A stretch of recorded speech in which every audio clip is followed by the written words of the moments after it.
Hello everyone, welcome again on the YouTube channel of Udit pharmacy. मेरा नाम है आशीष राय। तो आज हम डिस्कस करने वाले हैं फार्मास्यूटिकल केमिस्ट्री के कुछ इंपॉर्टेंट एमसीक्यू जो कि मैंने चैप्टर 6 से ऑप्ट आउट किए हैं। तो बहुत इंपॉर्टेंट है, चैप्टर 6 के एमसीक्यूज पे भी ध्यान दीजिएगा। इसके पहले मैंने 5 चैप्टर्स के एमसीक्यूज बता चुका हूँ। अगर आपने नहीं देखा अभी तक, आप जरूर देखें, बहुत ही हेल्पफुल होगा आपके एग्जाम के लिए।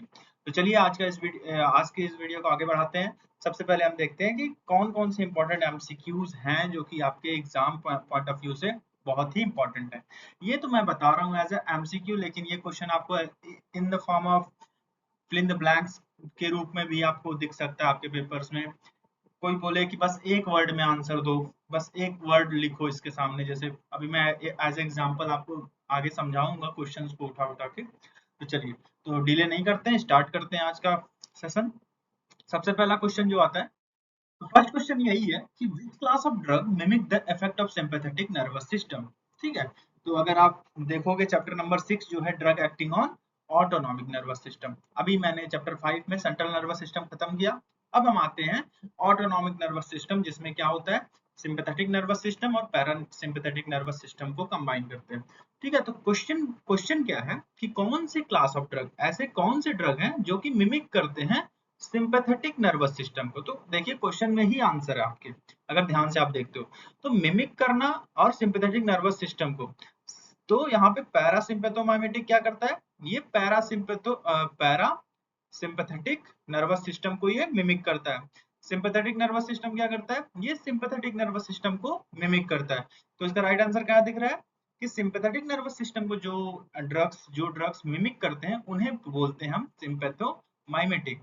और जो पैरासिम्पैथेटिक को मिमिक करते हैं, जैसे पैरासिम्पैथेटिक जिस हिसाब से काम करता है उसी हिसाब से ये भी ड्रग काम करते हैं, तो उसे हम मिमिक करना कहते हैं। ठीक है, तो अगर पैरासिम्पैथेटिक आ जाए इस यहाँ पे जस्ट बस सिंपैथेटिक की जगह पैरासिम्पैथेटिक आ जाए तो आप कंफ्यूज मत होइएगा, वहां पे आंसर पैरासिम्पैथोमाइमेटिक लगा के आइएगा। लेकिन अगर सिंपैथेटिक नर्वस सिस्टम पूछता है तो आप sympathomimetic is the right answer. ठीक है, तो क्वेश्चन नंबर 1 यहाँ पे आंसर क्लियर होता है। क्वेश्चन नंबर 2 की तरफ बढ़ते हैं। तो क्वेश्चन नंबर 2 है कि what is acute hypotension mean. तो सबसे पहले देखिए हाइपोटेंशन पे आप ध्यान दीजिएगा। दो दो टर्म होते हैं, एक हाइपो एक हाइपर। हाइपर मींस बढ़ा हुआ, हाइपो मींस घटा हुआ, लोअर डाउन हुआ। तो हाइपर तो है नहीं, हाइपो है, तो लेस देन, कम होना चाहिए। ठीक है, तो अब देखते हैं हाई है कि लो है। तो यहाँ पे लो, लो, हाई, तीन चीज है। तो हाई वाला भाई साहब हट जाएंगे क्योंकि हाइपर में ही हाई होता है। अब ये दो चीजें हैं, ब्लड प्रेशर लो पे। तो यहाँ पे ध्यान आप दीजिएगा कि अगर एक्यूट पूछता है, एक्यूट हाइपोटेंशन मींस क्या होता है, तो एक्यूट हाइपोटेंशन मींस कुछ समय के लिए। Short term low blood pressure को बोलते हैं एक्यूट, वही long term low blood pressure को बोलते हैं क्रोनिक। ठीक है, तो अगर क्रोनिक पूछे तो वहां पे आप क्या लगाएंगे, long term low blood pressure. और वहीं आपको एक्यूट पूछता है तो आप आंसर क्या लगाओगे, short term low blood pressure. I hope यहाँ क्लियर होगा। और long term high blood pressure, ये आपका हाइपोटेंशन नहीं, ये हाइपरटेंशन के अंडर आएगा। ठीक है, तो इस क्वेश्चन का राइट आंसर क्या हो जाएगा, ऑप्शन ए, जो कि है short term low blood pressure. तो अब अगले क्वेश्चन की तरफ बढ़ते हैं, क्वेश्चन नंबर 3। अब ये क्वेश्चन नंबर 3 है, अगर देखिए कोई भी एमसीक्यूज आप तभी सॉल्व कर पाओगे। मैं हमेशा से कहते आ रहा हूँ कि आप लोग क्लासिफिकेशन पे बहुत ध्यान दो, क्लासिफिकेशन के जो क्लासेस हैं उन पे ध्यान दो। अगर क्लासेस याद है, उनमें से एक एक ड्रग याद है आपको, तो आप आसानी से ये सब क्वेश्चंस कर सकते हो। ठीक है, मेहनत करो, प्रैक्टिस करो, जितना कर सकते हो क्लासिफिकेशन पे प्रैक्टिस करते रहो जब तक एग्जाम हो ना जाए।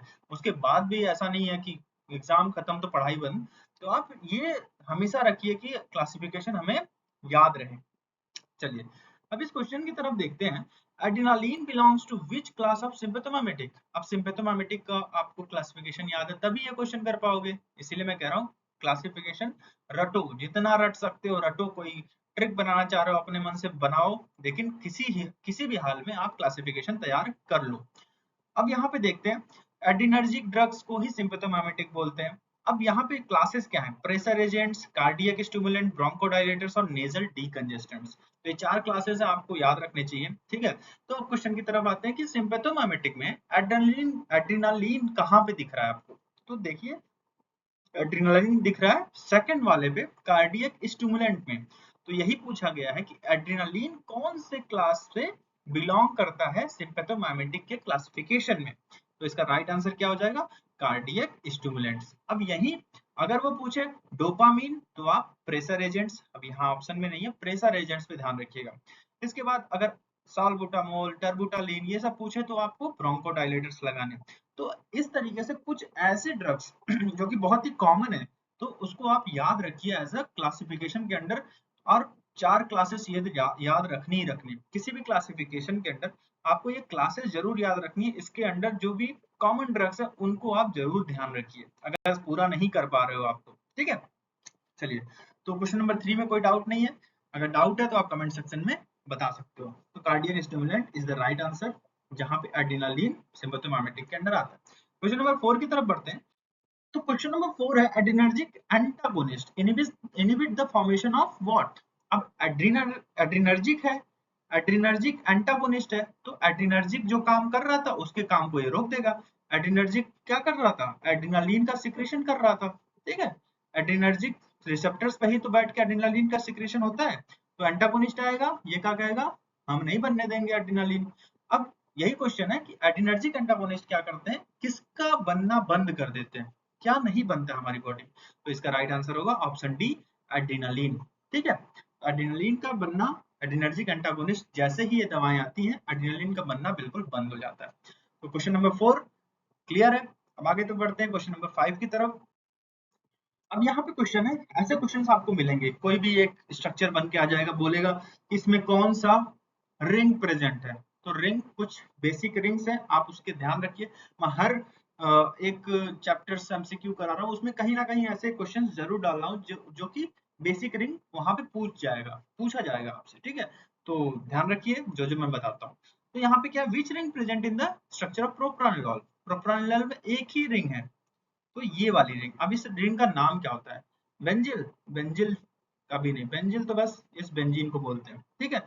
नैप्थलीन, जी नैप्थलीन ही है ये रिंग, ठीक है। अगर दो दो बेंजीन रिंग आपस में फ्यूज होती हैं तो उसे हम नैप्थलीन रिंग बोलते हैं, ठीक है। इसी तरीके से पाइरोलिडीन अभी आपके अगले चैप्टर्स में आएगा।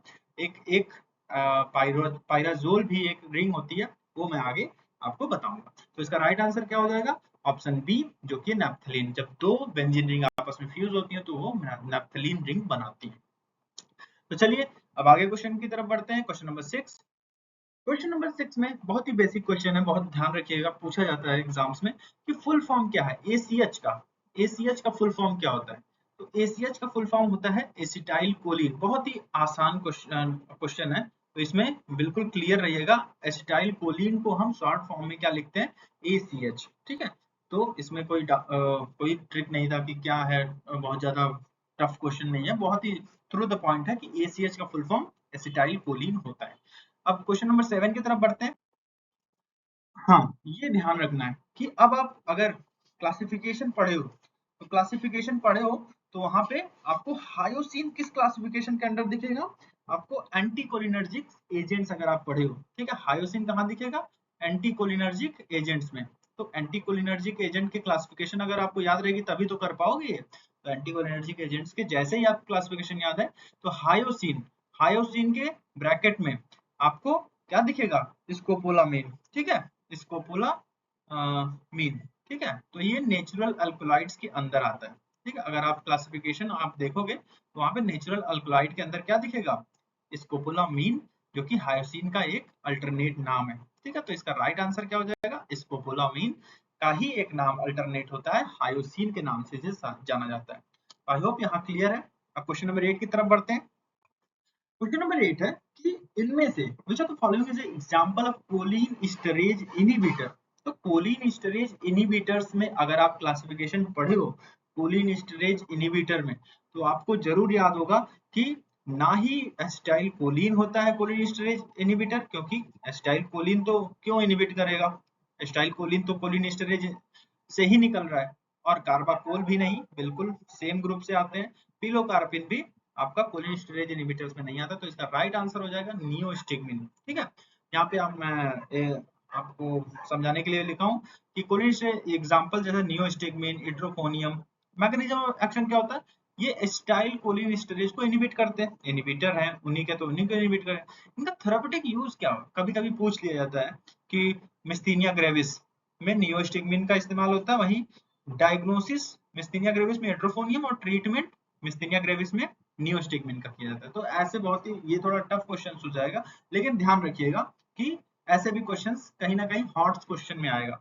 अब हॉट्स क्वेश्चन क्या होता है, तो HOTS hot higher order thinking skill, ठीक है, हायर ऑर्डर थिंकिंग स्किल्स। तो आपको थोड़ा सा, कुछ बच्चे होते हैं ना तो थोड़ा डीप में पढ़ते हैं, तो ऐसे क्वेश्चन बनते हैं उनके लिए, ठीक है। तो क्वेश्चन नंबर 8 का राइट आंसर है नियोस्टिगमिन। मैंने अटैच किया इसके साथ साथ एग्जांपल्स, मैकेनिज्म, थेरेपेटिक यूज। अगर आपको याद करना है तो बहुत अच्छी बात है, आप याद कर लो।